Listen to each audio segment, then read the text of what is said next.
Alright everyone, welcome back to Derek's Tech Insight. Today I have kind of a special unboxing for you.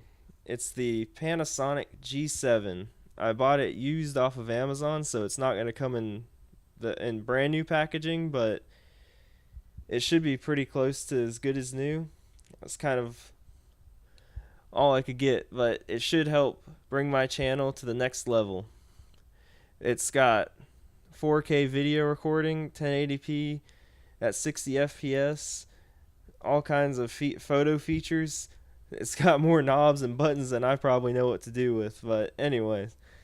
So inside of the box, as you can see, they kind of packaged it pretty ghetto-like, but there's the actual camera in the box, and mine came with a camera bag as well. Hold all that equipment on the go. Kind of a small one, but it should do the trick.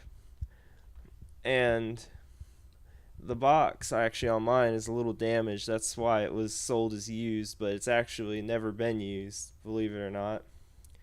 And for right now, I'm just going to be using the kit lens that comes with it. I can't afford another lens. They're pretty pricey. So then, let me get all this trash out of the way. Now this camera is actually supposed to be comparable to the Panasonic GH4, which is a $1,000 camera. So there are some features missing, but most of them are negligible. A lot of it's basically the same camera, just half the price, at least for what I got it for. And it should definitely be a big improvement. Also, it has a microphone in, so I'll be recording using the camera instead of having to go and sync the audio and all that, so that should cut down on production time as soon as I get a camera mic, which I don't have. So inside you get the camera, a neck strap, the lens hood, the lens. Then in another compartment, you actually get a wall charger, a USB cable, the battery pack, and then I believe that's it. So yeah, it comes in a pretty complete package. Pretty much everything you need to get started, at least the way I bought it. It even had a 16 gig SD card. It's kind of not the best quality, but it'll do until I'm ready to shoot 4K. So there's the camera itself. As you can see, it's pretty reminiscent of the GH4, a little bit smaller. It's actually a mirrorless DSLR. So it's got all the functions of a DSLR, but it's mirrorless. And as you can see, there's the kit lens that comes with it. It's got a lens cap, and the camera also comes with body caps, which is pretty nice because I've heard a lot of the Sonys don't. And that's the lens hood. And I guess I haven't tried the software CD to look at the software included. I've actually used Sony Movie Studios, so we'll see how that is, I'm sure, eventually. And then I'll be posting some pictures on this video as well using it. It actually takes some amazing pictures. Like, this is my first manual camera. I've only had point and shoots before, and what you can do with it will blow your mind, even for someone as novice as me.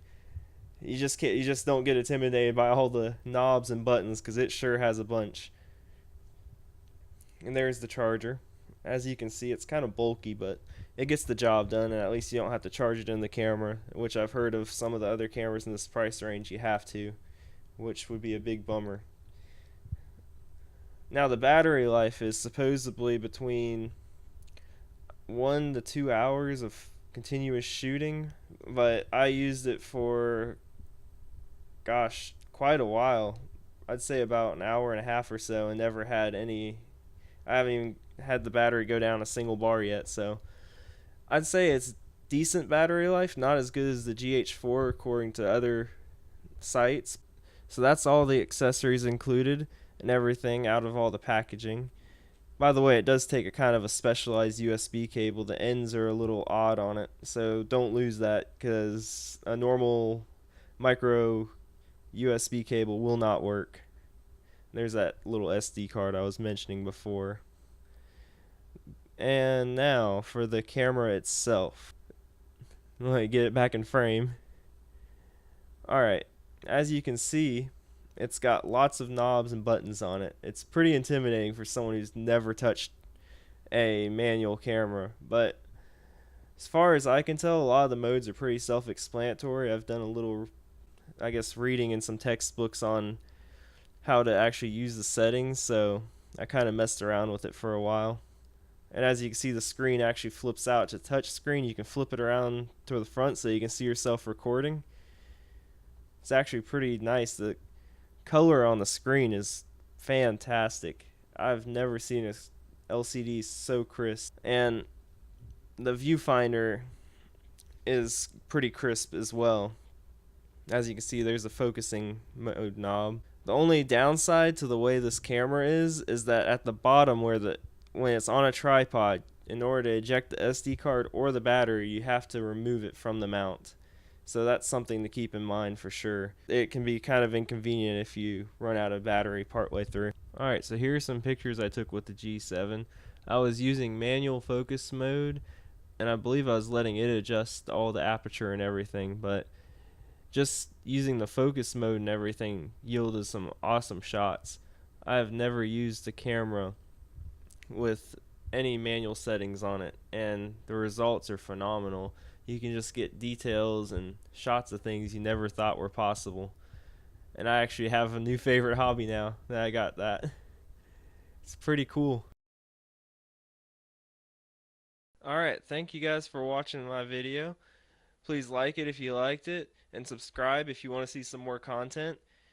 My schedule will be slowing down a little bit for producing videos because school's back in session now, so study's the name of the game. But I'll be coming to you with videos as soon as I can make them. And hopefully they'll be a lot better quality with this new camera. Next thing I'm going to invest in is a new microphone so I don't have to have these handheld things that suck and probably don't sound good, but probably better than the microphone on the camera. At least you don't hear like a million noises the camera's making the whole time. But anyways, I'm really happy with my Panasonic G7. I highly recommend it for anyone trying to start out YouTube, photography, anything like that. It's got lots of settings. You can exchange lenses, get adapters for lenses that you need that aren't in the micro four thirds mount section. But yeah, it's amazing. So looking to start photography, new content, G7 all the way. I definitely recommend it. It's my first Panasonic camera and I am pleased with it. But yeah, thank you guys for watching again and have a good one.